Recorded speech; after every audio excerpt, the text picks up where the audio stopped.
This is from Ben Meyerson, who wrote his debut column today for All 49ers SI. He asked, how did Lowell build relationships with coaches and players? Oh boy. Okay. Uh, that's a wonderful question. I'll tell you how I didn't do it. I didn't do it by kissing up to them. No. I didn't do it by making myself subordinate to them. Right. I never, oh, please, could it'd be such a privilege. Nothing like that. Or like writing nice stuff about him. Absolutely not. I wrote whatever Yeah. the hell I wanted to write. Right. So what I did was I worked at introducing myself. I would go into the manager's office, around the locker room. I'm thinking baseball. In the clubhouse, I'd go around and talk to whatever players, not all, whatever players interested me, and try to talk to them. And they would be responsive or not responsive, and that would be it. But, and this is, Iggy knows this, and this is going to surprise you. I made relationships very often through conflict and argument. Yep. Iggy, you know exactly what I'm talking about. That's how you did most of them. Yeah. Yeah. Ira Miller was the same way. Yeah. What happened is you write something that so-and-so doesn't like. Uh-huh. Like that. I had this with Ken Seiko. I had it with Kevin Mitchell. Yeah. And, they yell at you and they this and that. And, you just stand there and you smile. And, I mean, inside you're dying, but you don't show them that. And then they realize that they can't get over on you, that they can't affect you, and that you not only are their equal, but you look at yourself as superior. And That's right. It becomes a challenge for athletes to compete. Absolutely. How can I get Lowell to appreciate me and take me seriously? And it absolutely often came through conflict. Also, there's another thing. I've noticed, I feel like athletes in general do not respect writers. Not that they don't respect the profession, they don't respect us as guys. They look at us as being not men. You're not straight ahead. You can't step to me. You can't face me. And what you do is you face them. Okay, I wrote something crazy, but I'm in the locker room and you want to come up and say something to me, I'll take it. I'm not going to crumble. And if you go over the line, I'll eviscerate you in front of your teammates. And they all saw that.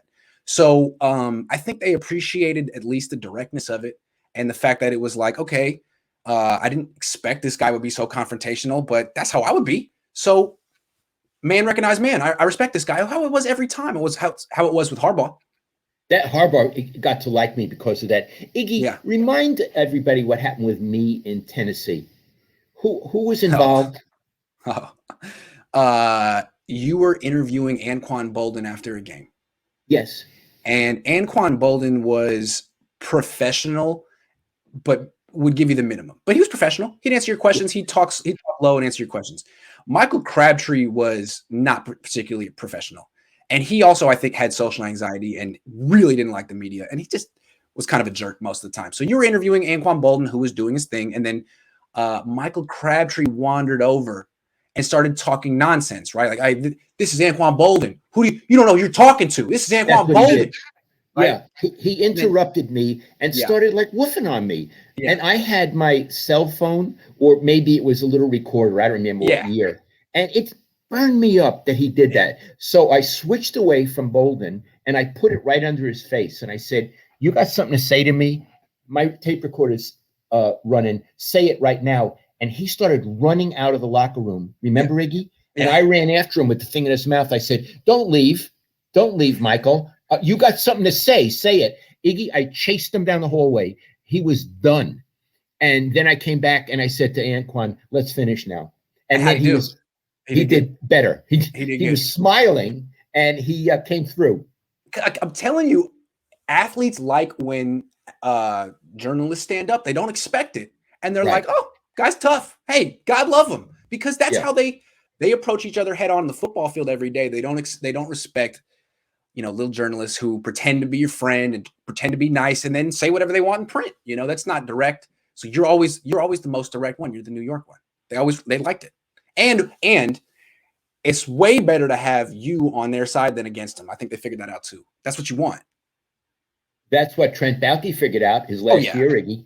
He came over to us at practice and was sucking up to us because he realized I'm in trouble. I need Grant and Lowell on my side. Am I making that up? He used to be the most standoffish person. And then in 2016, we'd go to practice like training camp and he'd walk over like, hey guys, how's it going?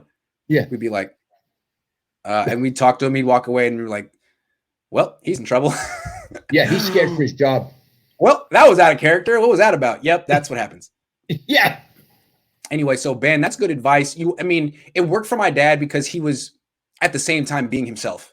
I mean, you got it. This has to be you. You can't be inauthentic because when the player comes and screams at you, you have to really take it and not crumble. So I don't know if you have it, do it. I didn't have it when I was 22.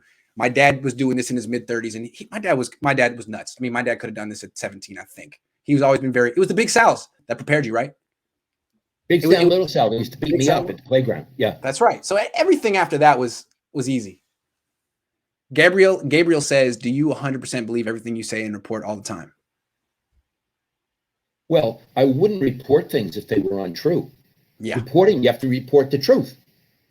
So do I, in my opinion columns, because I was a columnist, not a reporter, did I believe what I wrote?